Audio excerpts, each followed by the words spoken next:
السلام علیکم ناظرین، مقابلے میں ٹاپ کرنا پوزیشن ہولڈر کے لیے یقیناً قابل فخر اور باعث مسرت کارنامہ ہوتا ہے، لیکن سیرت طیبہ کے مقابلے میں ٹاپ کرنا فخر اور مسرت کے ساتھ ساتھ سعادت اور برکت کا ذریعہ بھی ہوتا ہے۔ یہی سعادت اور برکت دارالمعارف لاہور کے حصے میں بھی آئی ہے، جب اس کا تیار کردہ دائرہ معارف سیرت 50ویں قومی سیرت کانفرنس میں اول صدارتی ایوارڈ کا مستحق قرار پاتا ہے۔ اسی مناسبت سے آج ہم نے اپنے اسٹوڈیو میں مدعو کیا ہے دارالمعارف کے سینئر ریسرچ اسکالرز کو۔ آج کے ہمارے مہمان ہیں دارالمعارف کے سینئر ریسرچ اسکالر جناب محمد فیاض الیاس صاحب، اور ان کے ساتھ تشریف فرما ہیں جناب کاشف الرحمن سیف صاحب۔ بہت شکریہ، مرحباً، موسٹ ویلکم سر، آپ تشریف لائے۔ ان سے ہم معلومات حاصل کرنے کی کوشش کریں گے کہ دائرہ معارف سیرت کا پروجیکٹ ہے کیا، اس کا تعارف کیا ہے، کتنے افراد نے، محققین نے، اسکالرز نے اس پروجیکٹ میں اپنی خدمات سر انجام دی ہیں، اور دائرہ معارف سیرت دیگر کتب سیرت سے کیا انفرادی اور امتیازی مقام رکھتا ہے۔ فیاض صاحب محترم، سب سے پہلے تو آپ کو تہہ دل سے مبارکباد۔ اللہ تعالیٰ آپ کا یہ کارنامہ، یہ خدمات اپنی بارگاہ میں قبول فرمائے اور شفاعت رسول صلی اللہ علیہ وسلم کا ذریعہ بنائے۔ آمین۔ میں یہ معلوم کرنا چاہوں گا کہ سیرت پر اتنا بڑا پروجیکٹ کہ اس کی 11 جلدیں ہیں اور ہر جلد تقریباً 1600-1700 صفحات پر مشتمل ہے۔ اتنا بڑا پروجیکٹ خیال کیسے آیا، پلان کس کا تھا؟ بسم اللہ والصلاۃ والسلام علی رسول اللہ، اما بعد۔ اس اللہ رب العزت کا بے حد شکر ہے جس ذات بابرکات نے اپنے حبیب علیہ الصلاۃ والسلام کی سیرت میں لکھنے کا شرف عطا فرمایا۔ یقیناً یہ بہت بڑی سعادت، خوش بختی اور خوش نصیبی ہے، لیکن اس سعادت کا جو سبب بنا اور اس سعادت کی جو چیز وجہ بنی، وہ اصل میں اسباب کی دنیا میں وہ پروفیسر عبدالقیوم صاحب ہیں، جو اردو دائرہ معارف اسلامیہ کے سینئر رکن تھے، اور بیشتر کام انہی کی نگرانی میں اردو دائرہ کا ہوا۔ اسی منصوبے کی تکمیل کے دوران انہوں نے یہ 3 مختلف خاکے مرتب کیے تھے۔ ان کا یہ منصوبہ تھا کیونکہ اردو دائرہ معارف اسلامیہ میں بھی سیرت پر وقیع اور کافی مضامین ہیں، مقالے ہیں، تو اسی دوران انہیں یہ خیال آیا کہ سیرت پر ایک مستقل، ضخیم، علمی، مفصل اور جامع کتاب ہونی چاہیے۔ تو اسی دوران انہوں نے خاکہ مرتب کیا، ایک مفصل سیرت کا اور ایک مختصر سیرت کا اور ایک تاریخ علوم اسلامیہ کا، لیکن وہ اس منصوبے کو اپنی زندگی میں مکمل نہ کر سکے۔ تو اللہ رب العزت نے ان کے نیک جذبات کو کچھ اس طرح سے انتظام فرمایا کہ ان کے لخت جگر میجر زبیر قیوم صاحب، انہوں نے اپنے والد صاحب کی اس خواہش کو عملی جامہ پہنانے کے لیے ایک مستقل ادارہ قائم کیا، اس کی الگ مستقل بلڈنگ بنائی، اس کے لیے بے تحاشا سرمایہ صرف کیا، اور اس کے لیے جو کتابیں مطلوب تھیں وہ خریدنے کی اجازت دی، اور ابھی تک یہ سلسلہ جاری ہے۔ جی کاشف صاحب، جیسے فیاض صاحب نے ذکر کیا کہ بنیادی طور پر یہ منصوبہ پروفیسر عبدالقیوم رحمہ اللہ کا تھا، اور اس کے بعد پھر ان کے بیٹے میجر زبیر قیوم صاحب نے بھی اسے جاری رکھا اور تکمیل تک پہنچایا۔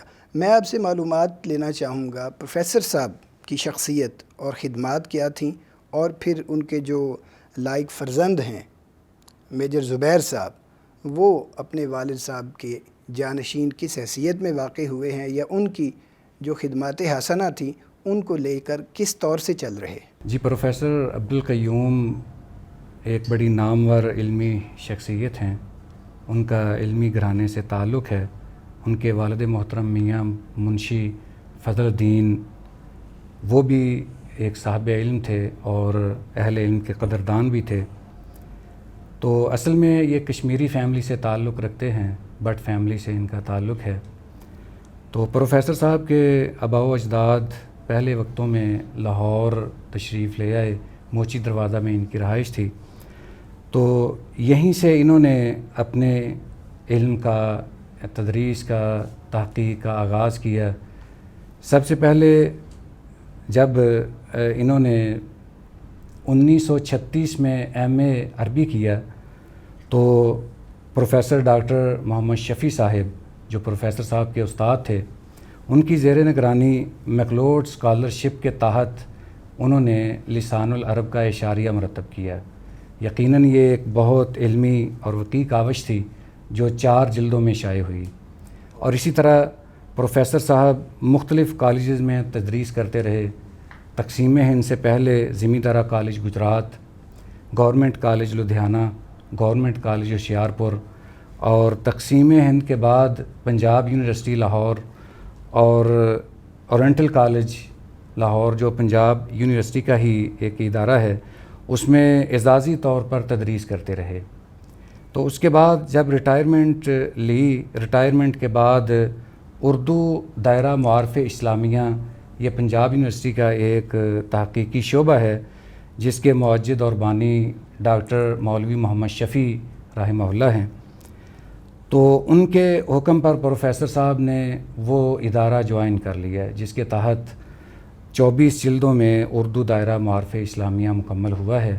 یقیناً یہ ایک بہت بڑا انسائکلوپیڈیا ہے اور ہر ملک میں تقریباً یہ پہنچا ہے اور انہوں نے اس کی تعریف کی ہے۔ اور اسی طرح پروفیسر صاحب کی دیگر کتب بھی جو انہوں نے لکھی، کچھ نصابی کتب تھی، کچھ سیرت کے حوالے سے، ان کی ایک بچوں کے متعلق انہوں نے لکھی جو 8 سے 10 سال 12 سال کے بچوں کے لیے پیارے رسول کے نام سے، وہ بہت شاندار ایک چھوٹی مختصر سی کتاب ہے، اور ان کی پوتی نے اس کا انگریزی میں ترجمہ بھی کر دیا ہے، اب وہ انگریزی میں بھی شائع ہو چکی ہے۔ ایک اس سے بڑے طلباء کے لیے جو کالجز لیول کے ہیں، ان کے لیے سیرت رحمت عالم کے نام سے ایک کتاب مرتب کی۔ اور اسی طرح پروفیسر صاحب کا یہ جو خطہ تھا، اس پر انہوں نے، ہو سکتا ہے کہ پروفیسر صاحب کا ارادہ ہو کام کرنے کا، مگر زندگی نے وفا نہ کی، تو الحمدللہ ہمیں وہ سعادت نصیب ہوئی۔ اور یقیناً میجر زبیر قیوم بٹ صاحب، انہوں نے بھی یہ علمی ورثہ اپنے خاندان سے، اپنے والد محترم سے، اپنے دادا جان سے پایا ہے۔ بڑی سعادت کی بات ہے کہ ایک شخص جس کا ڈپارٹمنٹ ہی کوئی دوسرا ہو، یعنی فوج سے ریٹائرڈ ہوئے ہیں، بنیادی طور پر ایک بزنس مین ہیں، سرمایہ دار ہیں، اس کے باوجود اپنے والد محترم کے علمی طور پر جانشین واقع ہوئے ہیں۔ خلف الرشید کہنا چاہیے کہ ان کی علمی یعنی علمی خاکے ہیں، ان میں وہ رنگ بھر رہے ہیں۔ فیاض صاحب، آپ بتائیے، جب میں اس کا مطالعہ کر رہا تھا تو مجھے 2 قسم کی فہرستیں ملی ہیں دائرہ معارف سیرت محمد رسول اللہ صلی اللہ علیہ وسلم میں۔ ایک اجمالی فہرست ہے اور دوسری تفصیلی فہرست ہے۔ یہ 2 فہرستیں کیوں ہیں اور ان 2 فہرستوں کے درمیان تعلق کیا ہے، مناسبت کیا ہے؟ دائرہ معارف سیرت کی جو 2 فہرستیں ہیں، اس میں بنیادی فرق یہ ہے کہ جو اجمالی فہرست ہے وہ خاکہ نگار پروفیسر عبدالقیوم صاحب کی تیار کردہ ہیں، وہ سیرت کے جو بڑے باب ہیں وہ اجمالی فہرست ہے، اور جو تفصیلی فہرست ہیں وہ اراکین ادارہ نے اور مقالہ نگاروں نے جو مضامین لکھی ہیں وہ ان کی تیار کردہ ہیں کہ انہوں نے بڑے موضوع کو چھوٹے چھوٹے جو عناوین میں تقسیم کیا، اس کی ذیلی سرخیاں بنائیں تاکہ ایک بڑے واقعے کو سمجھنے میں قارئین کے لیے آسانی ہو اور اس کے مختلف جو پہلو ہیں وہ بالکل واضح ہو جائیں اور اس کا نقش جو ہے وہ قارئین کے لیے بالکل نمایاں ہو۔ تو اجمالی سرخی یہ پروفیسر عبدالقیوم صاحب کی ہے اور تفصیلی سرخی یہ مقالہ نگاروں اور محققین کی ہے۔ بہت اچھا کاشف صاحب، یہ اتنا بڑا پروجیکٹ ہے، ابھی جیسے ذکر ہوا کہ اس کی کل 11 جلدیں ہیں، اتنا بڑا پروجیکٹ کب اس کا آغاز ہوا اور کب اس کی تکمیل ہوئی، کتنا وقت صرف ہوا اور اندازاً کتنا سرمایہ اس پہ خرچ ہوا؟ جی، 2008 میں دارالمعارف کے قیام کے ساتھ ہی اس منصوبے کا آغاز کر دیا گیا اور 2008 سے لے کر 2022 تک یہ کام مسلسل تقریباً 14 سال جاری رہا۔ اللہ اکبر۔ اور 2022 میں بفضل اللہ تعالی اس کی تکمیل ہوئی، اور یہ پروجیکٹ اتنا بڑا تھا کہ کلی طور پر تو اس کا تخمینہ کرنا مشکل ہے کہ اس پر لاگت کتنی آئی، تو میں صرف اتنا کہہ سکوں گا کہ یہ لاگت کروڑوں میں ہے۔ جناب فیاض صاحب، آپ یہ بتائیے کہ دائرہ معارف سیرت کی عمومی خصوصیات کیا ہیں؟ جب آپ سٹڈی کرتے ہیں، مٹیریل کلیکشن کا مرحلہ آتا ہے، اخذ و استفادے میں کن چیزوں کو ملحوظ خاطر رکھا گیا کہ یہ کچھ ہم نے لینا ہے اور یہ نہیں لینا؟ عمومی کن چیزوں کو مد نظر رکھا گیا ہے دائرہ معارف سیرت میں؟ ہماری ادنیٰ اور ناقص سی رائے کے مطابق جو ہم نے جائزہ لیا ہے اور جو چیز ہمیں نظر آتی ہے، اس کی عام خصوصیات میں یہ چند چیزیں شامل ہیں، جیسے محدثانہ اور مورخانہ اسلوب اختیار کیا گیا ہے، شدید ضعیف روایات اور موضوع روایات کی بھرمار سے حتی الامکان پرہیز کیا گیا ہے۔ اگر کہیں کوئی قابل ذکر ضعیف حدیث تھی بھی تو اس کا حتی الامکان اس پر حکم لگایا گیا ہے۔ سیرت میں یقیناً کوئی بھی ایسا واقعہ نہیں ہوگا جس میں 2، 3، 4 اختلافی مقامات نہ ہوں، تو اختلافی مقامات کا حل، ان میں تطبیق، اس کی مقدور بھر کوشش کی گئی ہے، قاری کو الجھایا نہیں گیا۔ نمبر 3، حوالہ جات کا بھرپور اہتمام کیا گیا ہے۔ اس کا اندازہ اس سے لگایا جا سکتا ہے کہ کوئی بھی قابل ذکر کوئی قول، کوئی رائے وہ بغیر حوالے کے ذکر نہیں کی گئی، اور حوالوں کے اہتمام کے لیے اس حد تک کوشش کی گئی کہ مقالہ مکمل ہونے کے بعد ایک ساتھی کو باقاعدہ اس کی ذمہ داری لگائی گئی کہ اس نے شروع سے لے کر آخر تک حوالے چیک کرنے ہیں اصل کتابوں کے ساتھ، تاکہ کمپوز کرنے میں یا لکھنے میں کوئی حوالے کا کوئی مسئلہ نہ ہو، کوئی حوالہ غلط نہ ہو۔ نمبر 4، مشکل اور مبہم جو الفاظ اور اعلام ہے، اماکن ہیں، ان کی وضاحت کی گئی ہے اور ان پر ضروری اعراب بھی لگائے گئے ہیں، تاکہ عام قاری اردو طبقہ جو ہے وہ بھی جو عربی کے اعلام ہیں، اسماء ہیں، اماکن ہیں، ان کو آسانی سے پڑھ لے۔ نمبر 5، جغرافیائی مقام۔ سیرت اور جغرافیہ کا آپس میں بہت گہرا تعلق ہے، تو سیرت کے جو اہم مقامات ہیں، غزوات ہیں، سرایاں ہیں، نبی علیہ السلام کے اسفار ہیں، تو جغرافیائی معلومات کا بھرپور اہتمام کیا گیا ہے اور اس کے لیے ماہر جغرافیہ دان کی باقاعدہ خدمات لی گئی تھی۔ نمبر 6، جداول، شجرے اور نقشے، اس کا بھی اہتمام کیا گیا ہے۔ یہ نبی علیہ السلام کا جو خاندان ہے، آپ کے ننیھال ہے، ددھیال ہیں، ان کے شجرے، اور پھر نبی علیہ السلام کا نسب نامہ، اور پھر نقشے سیرت کے تقریباً تمام اہم واقعات کے خود اپنے تیار کردہ نقشے، وہ اس کا اہتمام کیا گیا ہے۔ نمبر 7، ملحدین اور مستشرقین، جن کا خاص ہدف نبی علیہ السلام کی شخصیت، سیرت پر اعتراض اور اسلام پر اعتراض کرنا ہے، ان کے اعتراضات کا بھی اہتمام سے ازالہ کیا گیا ہے اور تشفی بخش ان کے جوابات دیے گئے ہیں۔ نمبر 8، روایت پسندانہ اسلوب اختیار کیا گیا ہے، نہ کہ معذرت خواہانہ اور تجدد پسندانہ اس سے احتراز کیا گیا ہے۔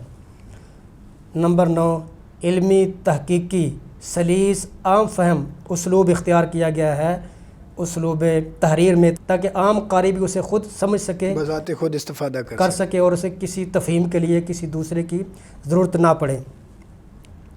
نمبر 10، مسلکی گروہی عصبیت، اختلاف و انتشار کی بجائے منہج اہل سنت کی اتباع کی گئی ہے۔ نمبر 11، اتحاد امت کی جستجو کی گئی ہے۔ اختلافی مقامات پر دیگر مکاتب کی آراء کا بھی تذکرہ کیا گیا ہے۔ کاشف صاحب، جیسا کہ آپ نے بتایا، اس پر قریباً 14 برس صرف ہوئے اور کروڑوں کا سرمایہ صرف ہوا۔ یقیناً یہ ایک بڑا لمبا سفر تھا اور اس میں مشکلات تو پیش آئی ہوں گی۔ سنا ہے کہ ایک دفعہ یہ پروجیکٹ روک دینے کا بھی سوچا گیا۔ وہ مشکلات، وہ مسائل کس نوعیت کے تھے؟ جی بالکل، اس شعبے سے تعلق رکھنے والے اس بات کا بخوبی ادراک کر سکتے ہیں کہ اتنے بڑے منصوبے میں کیا کیا مشکلات آ سکتی ہیں، کیا کیا انسان کے لیے پریشانیاں آ سکتی ہیں۔ یقیناً یہ بات تو حقیقت ہے کہ اتنا بڑا پروجیکٹ، اتنا بڑا منصوبہ، وہ بغیر پریشانیوں کے وہ منزل تک پہنچنا اس کا مشکل ہوتا ہے۔ اسی طرح اس منصوبے میں جو مشکلات آئیں، سب سے پہلی مشکل تو یہ تھی کہ ہمارے ادارے کے جو صدر میجر زبیر قیوم بٹ صاحب، وہ اس میدان کے آدمی نہیں تھے تو میں سمجھتا ہوں کہ یہ ان کا ایک قلمی اور اس میدان میں دینی جہاد تھا کہ انہوں نے یہ قدم اٹھایا، اور سب سے پہلی ان کو پریشانی یہ لاحق ہوئی کہ جو لائق اور اہل محققین تھے وہ انہیں دستیاب نہیں ہوئے۔ یہ ان کے لیے ایک نیا تجربہ تھا۔ جیسے جیسے محققین کو وہ ہائر کرتے، محققین آتے، کام کرتے، تو بعد میں کام کا جب اندازہ ہوتا تو کئی محققین واپس چلے جاتے، آگے اپنا کام جاری نہ رکھ سکتے۔ تو یہ ایک مشکل تھی کہ محققین کی عدم دستیابی رہی۔ اور اسی طرح دوسری مشکل سب سے بڑی یہ بھی بنی کہ جب یہ منصوبہ شروع کیا گیا تو کچھ ایسے لوگ بھی تھے جنہوں نے ناقدین کا کردار ادا کیا، یعنی وہ یہ چاہتے تھے کہ ہمارا جو کام ہے اسی پر اکتفا کیا جائے، یہ جو نیا کام ہے اس کو بند کر دیا جائے، اس کام کی ضرورت کیا ہے، پہلے سے کتابیں موجود ہیں۔ دیگر ایسے کئی مسائل سامنے رکھے گئے کہ اس کی کوئی اتنی ضرورت نہیں ہے۔ تو اس لحاظ سے جو ناقدین تھے ان کی طرف سے یہ حوصلہ شکنی کا بھی ایک بہت بڑا یہ ایک اہم قدم تھا جو اس کے لیے اٹھایا گیا کہ اس کو بند کر دیا جائے۔ تو یقیناً صدر ادارہ وہ دل برداشتہ ہو کر اس بات پر بھی ایگری ہوئے، انہوں نے یہ تہیہ کر لیا کہ یہ منصوبہ بند کر دیا جائے گا۔ خیر، ہمارے بہت ہی محسن ہمارے مربی محترم پروفیسر یحییٰ جلال پوری حافظہ اللہ تعالی، پروفیسر عبدالقیوم رحمہ اللہ کے وہ شاگردین خاص میں سے ہیں، تو انہوں نے حوصلہ دیا کہ آپ اس کام کو جاری رکھیں، یہ کام ایک بہت بڑا ہے، اگر آپ اس کام کو ایک نئے انداز سے کر کے عوام کے سامنے لے آئیں تو انشاءاللہ آخرت میں تو آپ کے لیے یہ اجر ہے ہی، دنیا میں بھی آپ کے لیے انشاءاللہ لوگوں کو مطمئن کرنے کا ایک ذریعہ ہوگا اور آپ کے لیے ایک لائق تحسین عمل ہوگا۔ شیخ صاحب، یہ ایک بڑا پروجیکٹ ہے، ظاہر ہے ٹیم ورک کے بغیر تو ممکن نہیں ہے، اور جیسا کہ کاشف صاحب نے بیان کیا کہ بڑی مشکلات میں سے ایک مشکل یہ بھی تھی کہ اس فن کے ماہرین کل وقتی ہمیں میسر نہیں آ رہے تھے۔ میرا سوال یہ ہے کہ کن اصحاب علم و فضل کی خدمات حاصل کی گئیں، اور آپ کی اس ٹیم میں مجلس مشاورت میں، مجلس تحریر میں کون کون سی شخصیات ہیں جو قابل ذکر ہیں جن کی یہ خدمات ہیں؟ شروع میں اصل میں دو مستقل شعبے قائم کیے گئے تھے، ایک تاریخ علوم اسلامیہ کے لیے اور ایک سیرت کے لیے۔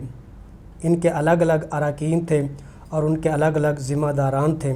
تو تاریخ علوم اسلامیہ پہ بھی کافی کام ہوا، لیکن پھر سیرت کے جو اراکین تھے کچھ ان میں سے ادارے کو چھوڑ گئے، تو پھر جو تاریخ علوم اسلامیہ والے جو احباب تھے ان کو بھی اس شعبے میں شامل کیا گیا، لیکن پھر وہ بھی زیادہ ساتھ نہ چل سکے۔ مجموعی طور پر تقریباً 10 احباب اور اہل علم ہیں جنہوں نے اس سیرت کے منصوبے میں کام کیا، اور ان کا کام تھوڑا یا بہتا اس سیرت میں وہ شامل ہے۔ 16 کے قریب شخصیات ہیں، جیسے صدر ادارہ میجر قیوم بٹ صاحب ہیں، اور ان کے لخت جگر احمد زبیر بٹ صاحب ہیں، محمد زکریا رفیق صاحب ہیں، نعمان فاروقی صاحب ہیں، محمد فیاض الیاس ہیں، اور کاشف الرحمن سیف صاحب ہیں۔ اسی طرح صوبے دار محمد اشفاق صاحب ہیں، پروفیسر محمد یحییٰ جلال پوری صاحب ہیں، ڈاکٹر محمود الحسن عارف صاحب، پروفیسر ڈاکٹر مظہر معین صاحب، ڈاکٹر حافظ محمد سعد اللہ صاحب، پروفیسر ڈاکٹر سعد صدیقی صاحب، پروفیسر ڈاکٹر حماد لکھوی صاحب، ڈاکٹر عبدالغفور راشد صاحب، اور اسی طرح ڈاکٹر محمد سجاد صاحب۔ یہ شخصیات ہیں جن کا اس دائرے کی تکمیل میں یا اس دائرے کی معاونت میں انہوں نے حصہ شامل کیا۔ کچھ احباب نے باقاعدہ اس میں ٹیم ورک جو کام تھا تحریری، اس میں اپنی خدمات انجام دیں، اور کچھ نے دیگر انتظامی معاملات سنبھالے۔ سیرت کا کام مکمل ہونے کے بعد ان کو باقاعدہ الگ الگ جلدیں بھیجی گئیں، انہوں نے پھر اس منصوبے کے متعلق اپنی آراء دی، اس کو سراہا، اور جو اس میں مزید بہتری کی صورت تھی اس کے بارے میں بتایا۔ پھر ان کی آراء کے تناظر میں پھر اس منصوبے کو مزید بہتر کیا گیا، اور ان کے مکمل اطمینان کے بعد اور مثبت رائے کے بعد پھر اس کی تباہ کا جو ہے وہ قدم اٹھایا گیا۔ کاشف صاحب، تحقیق کے میدان میں مشکل مقامات بھی آتے ہیں۔ جی، دائرہ معارف کی تیاری کے وقت جب مشکل مقامات تھے تاریخوں کا اختلاف ہو، واقعات کا اختلاف ہو، اعراب کی چیزیں ہوں، اس پہ آپ کا ادارے کا کیا اسلوب تھا جو آپ نے فارمیٹ طے کیا تھا کہ اس کے مطابق ہم نے مشکل مقامات کو حل کرنا ہے؟ جی، آپ نے درست فرمایا کہ خاص طور پر علمی میدان میں اختلاف رہتا ہے، اس کی گنجائش بھی باقی رہتی ہے، اور اسی طرح سیرت کا جو عنوان ہے اس میں تو کافی حد تک اختلاف پایا جاتا ہے، اور زیادہ اختلاف جو مضر ہے وہ یہ کہ اس کو مسلکی بنا دیا جائے۔ تو خاص طور پر اس چیز کا اہتمام کیا گیا ہے کہ جو بھی سیرت میں اختلاف آئے اسے جو قدیم علماء ہیں ان کے اقوال کی روشنی میں حل کیا جائے، اور اسی طرح جو حل پیش کیا جائے اس انداز سے ہو کہ اس میں مسلکی رنگ نہ آئے، اس چیز سے پاک ہے۔ اور اس میں سب سے پہلے جو قدیم علماء ہیں ان کے اقوال نقل کیے گئے، جتنے بھی ائمہ کے اقوال تھے ان کو نقل کر کے پھر اگر کسی عالم نے جو قدیم علماء میں سے ہیں، امام ابن تیمیہ رحمہ اللہ ہیں، امام ابن قیم رحمہ اللہ ہیں، یا امام ابن حجر رحمہ اللہ، انہوں نے کسی مسئلے کا اگر نچوڑ نکالا ہے تو ہم نے اسی طرح اسے بیان کر دیا ہے۔ اچھا فیاض صاحب، اس میں یہ ہے کہ جیسا آپ نے ذکر کیا کہ بعض عمومی خصوصیات ہیں جنہیں ملحوظ رکھا گیا ہے، تو آپ جانتے ہیں کہ ہر کتاب کی کوئی نہ کوئی خوبی ایسی ہوتی ہے جو اسے دیگر کتب سے ممتاز کرتی ہے۔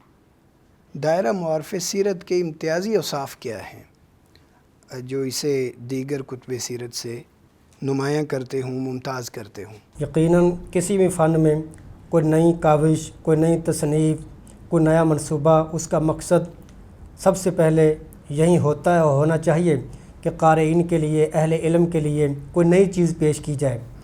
تو یقیناً اس سیرت کی عمومی خصوصیات کے ساتھ ساتھ جو ہماری رائے کے مطابق کچھ اس کے جو خاص امتیازات ہیں اس میں 4 چیزوں کا تذکرہ کیا جا سکتا ہے۔ سب سے پہلے یہ چیز ہے کہ اصل عربی مصادر مراجع سے یہ ماخوذ شدہ طبع ذات تالیف ہے۔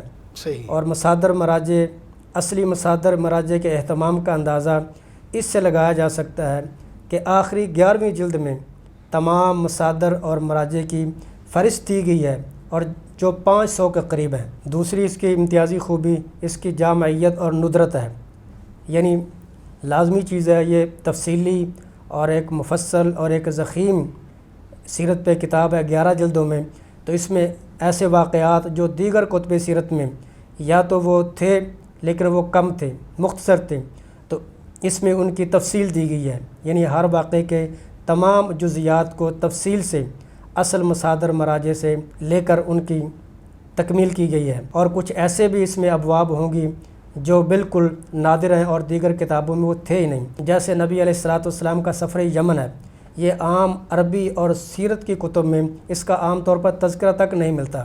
کیا بات ہے! لیکن اس میں ایک باقاعدہ باب اور کئی صفحات پر مشتمل باقاعدہ یہ ثابت کیا گیا ہے مختلف دلائل سے کہ یہ نبی علیہ السلام کا جو سفر یمن ہے یہ بالکل ثابت شدہ ہے۔ اسی طرح محمد نامی لوگ، یہ بھی باب عام طور پر کتب سیرت میں نہیں ملتا، لیکن اس میں باقاعدہ تفصیل سے اس چیز کا تذکرہ کیا گیا ہے کہ نبی علیہ السلام سے پہلے محمد نامی لوگ کتنے تھے، انہوں نے محمد نام کیوں رکھے، اور نبی علیہ السلام کی زندگی میں کتنے محمد نامی لوگ تھے، اور نبی علیہ السلام کے بعد محمد نامی لوگ، ان کی فہرست، اور اس طرح نبی علیہ السلام کا نام نامی اسم گرامی احمد یہ آپ سے پہلے کتنے لوگوں کا تھا، آپ کی زندگی میں کتنے لوگوں نے رکھا، اور آپ کے بعد ان تمام کی تفصیل ہے، اور اس میں 700 صفحات پر مشتمل ایک مقدمہ سیرت ہے جو عام طور پر سیرت کی کتابوں میں یا تو مقدمہ ہوتا ہی نہیں ہے، اور اگر کچھ رجحان ہوا ہے تو وہ بالکل مختصر ہوتا ہے،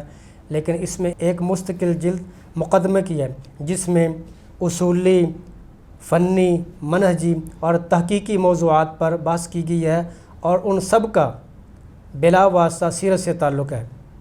اور آخری اس کی اہم خوبی وہ اس کا فقہ السیرہ ہے۔ فقہ السیرہ عصر حاضر میں سیرت نگاری کا ایک اہم پہلو وہ فقہ السیرہ ہے۔ کاشف صاحب، میں آپ سے معلوم کرنا چاہوں گا کہ دیگر جو ہمارے معاصر اہل علم ہیں، معاصر اہل علم نے آپ کے تیار کردہ دائرہ معارف سیرت کو کس نگاہ سے دیکھا ہے؟ ان کے تاثرات، ان کی آراء کیا ہیں؟ جی الحمدللہ، اس لحاظ سے یہ دائرہ معارف سیرت بہت ہی مقبول رہا ہے کہ جہاں بھی یہ پہنچا وہاں سے اہل علم کی تعریفی لحاظ سے ہمارے لیے جو حوصلہ افزائی تھی وہ یقیناً ہمارے لیے کسی فخر سے کم نہیں۔ ملک کی نامور شخصیات جب انہوں نے اس دائرہ معارف سیرت کو دیکھا، اس کو پڑھا، انہوں نے ادارے کو توصیفی لیٹر لکھے اور باقاعدہ اس کی خوبیاں اس میں بیان کی گئیں، اور یہ بات خاص طور پر ذکر کی گئی کہ یہ کتاب ہم نے پڑھی اور یقیناً اس جیسی کتاب ہم نے پہلے نہیں دیکھی، اور اردو سیرت نگاری میں یہ اس کتاب کو یہ مقام حاصل ہے کہ اہل علم نے جی بھر کر اس کی تعریف کی ہے۔ اور جیسا کہ یہ آپ کے ہاتھ میں کتاب یہ تاثرات کے بارے میں چھاپی گئی ہے، مختلف علماء کرام کے، مختلف اہل علم کے اس میں تاثرات اور ان کے جو ارسال کردہ خطوط تھے وہ اس میں چھاپے گئے ہیں، اور یہ اس حوالے سے بہت شاندار کتاب ہے، اور اس کو پڑھ کر اندازہ ہو سکے گا کہ یہ اہل علم اس کتاب کے بارے میں کیا رائے رکھتے ہیں۔ جی بہت اچھی۔ دائرہ معارف سیرت کا ایک امتیازی وصف فقہ السیرہ بھی ہے۔ فقہ السیرہ میں کس پہلو کو زیادہ نمایاں کیا گیا ہے؟ فقہی احکام و مسائل کو یا جدید معاصر مسائل کو؟ دو ایک امثلہ سے وضاحت فرما دیں۔ فقہ السیرہ کی دو صورتیں ہوتی ہیں۔ فقہ السیرہ سے مراد اس واقعات سے پند و نصائح، احکام و مسائل اخذ کرنا ہوتا ہے۔ تو فقہ السیرہ کے بنیادی طور پر دو بڑے مکاتب فکر ہیں۔ ایک ہیں جو سیرت سے فقہی احکام و مسائل اخذ کرتے ہیں، جس طرح عام کتب حدیث میں ہوتا ہے، اور اس میں جو نمایاں کتابیں ہیں وہ زاد المعاد ہے، اور فتح الباری میں جو سیرت کے واقعات ہیں اس کے تحت جو نکات اخذ کی جاتی ہیں یہ فقہی نکات ہیں۔ اور ایک بڑا مکتب فکر ہے، وہ ہے فقہ السیرہ سے دعوتی، تحقیقی، منہجی، اصولی اور سیاسی اور سماجی مسائل اخذ کرنا۔ تو دائرہ معارف سیرت کا جو فقہ السیرہ ہے یہ اس دوسرا جو مکتب فکر ہے جس میں فقہی احکام و مسائل کی بجائے حالات حاضرہ اور اس میں تحریکی، منہجی، اصولی، دعوتی یہ اخذ کیے جاتے ہیں۔ اور ہر باب کے آخر میں نبی علیہ السلام کی ولادت باسعادت سے لے کر آپ کے وصال پر ملال تک یہ جتنے واقعات ہیں اس میں تقریباً ہر باب کے آخر میں فقہ السیرہ ہے جو 3-4 نکات پر مشتمل ہے، اور ان سب میں اسی طرح کا فقہ السیرہ ہے۔ اس میں قومی، ملی، تحریکی، دعوتی اور تربیتی پہلوؤں کو نمایاں کیا گیا ہے۔ محترم کاشف صاحب، جب آپ کو معلوم ہوا کہ آپ کے تیار کردہ دائرہ نے اول پوزیشن حاصل کی ہے، یقیناً آپ بھی وہاں کانفرنس میں موجود تھے، تب کیا دل کے احساسات اور جذبات کیا تھے، اور ایوارڈ میں کیا کچھ آپ کو موصول ہوا؟ جی یہ احساسات تو بیان کرنے کے لیے الفاظ نہیں ہیں، اور یقیناً ایک جب کام اس کو سراہا جائے اور اس کو اول انعام ملے اور اوپر سے پھر صدارتی ایوارڈ بھی ہو،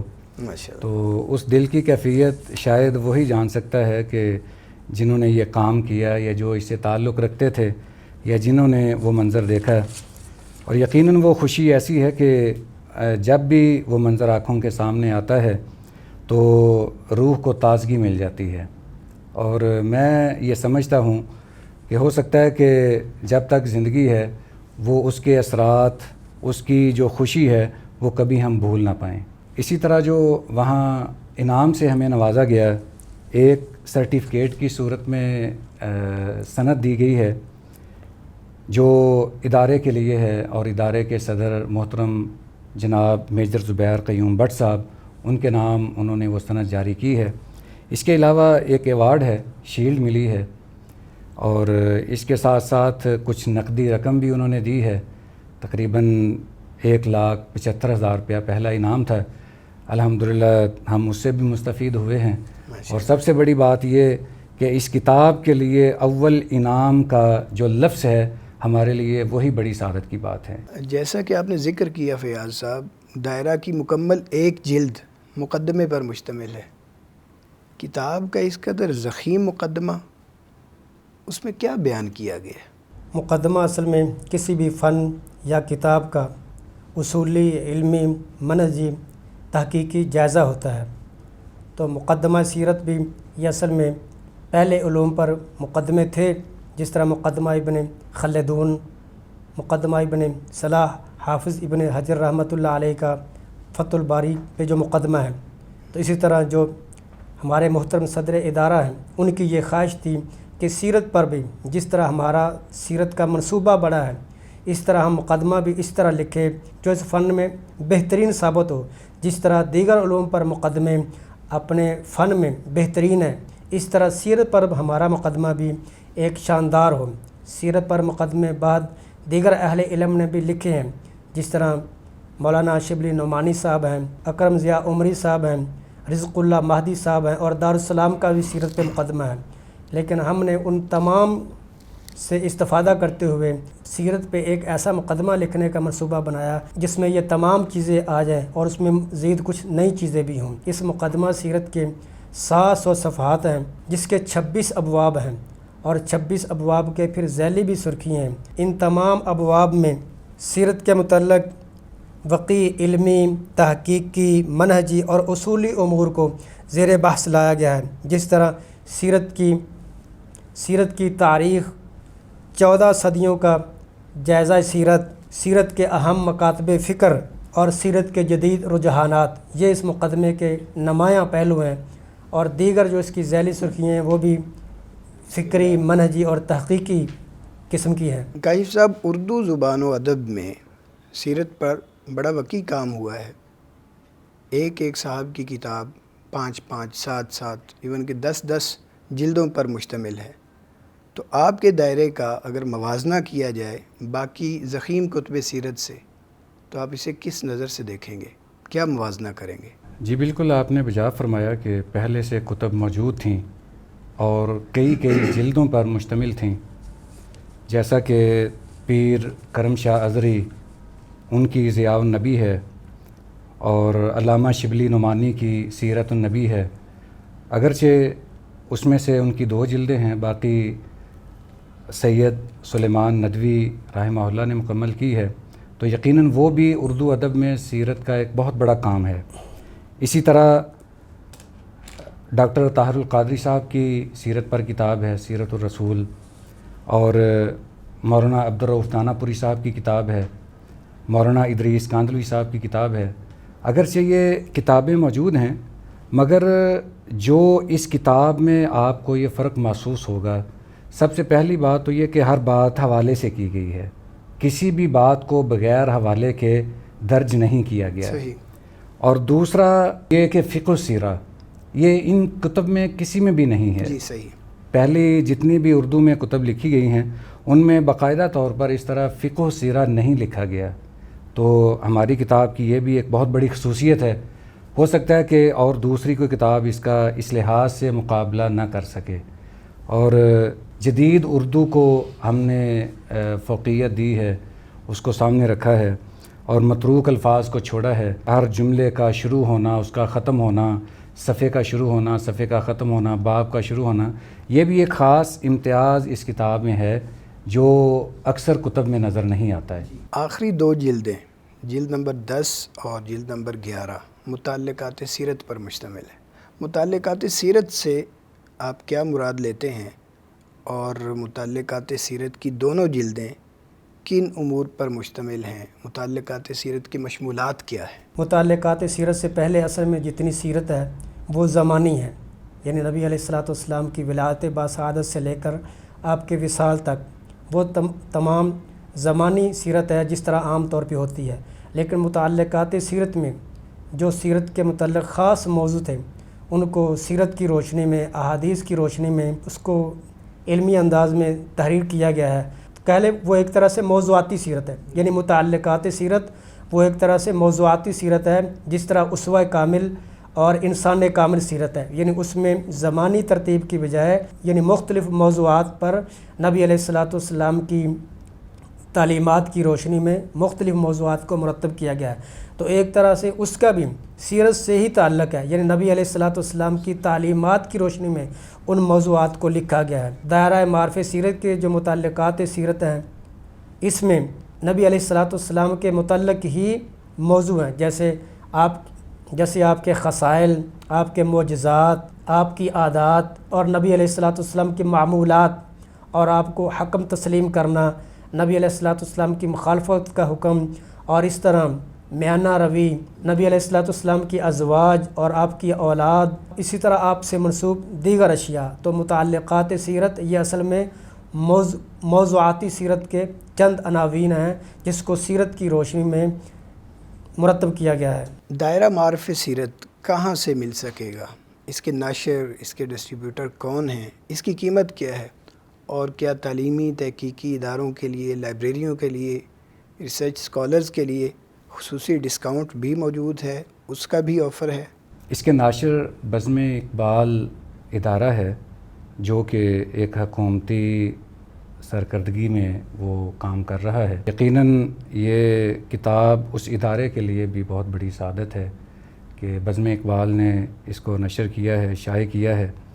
تو اس کے ڈسٹریبیوٹر اردو بازار میں دارالنوادر کتاب سرائے، ان کو ڈسٹریبیوٹر کے حقوق دیے گئے ہیں، وہاں سے یہ پرچیز کیا جا سکتا ہے۔